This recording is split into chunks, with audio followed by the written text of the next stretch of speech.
হাঁহৰ লগত কোমোৰাটো আপোনালোক চবেই খাইছে চাগে, কিন্তু কেতিয়াবা গাহৰিৰ লগত কোমোৰা একেলগে খাই পাইছেনে? কালুগাঁও গিৰিয়ালি বজাৰৰ গাহৰি আৰু কোমোৰাৰে আজি সেইটো এক্সপেৰিমেণ্ট পূৰা কৰিবলৈ গৈ আছোঁ দেই।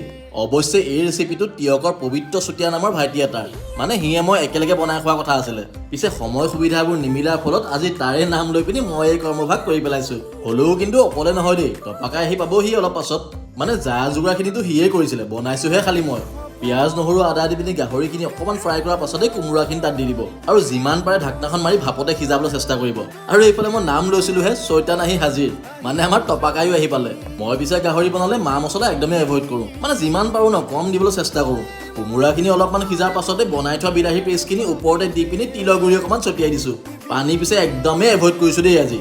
বাৰু ৰাইজ, কোমোৰা গাহৰি বিলাহী আৰু তিলৰ কম্বিনেশ্যনৰ এইটো ৰেচিপি আপোনালোকলৈ আগবঢ়ালোঁ দেই। এইফালে মায়ে ভগাই দিয়াৰ লগে লগে আমিও বহি গ'লোঁ আৰু।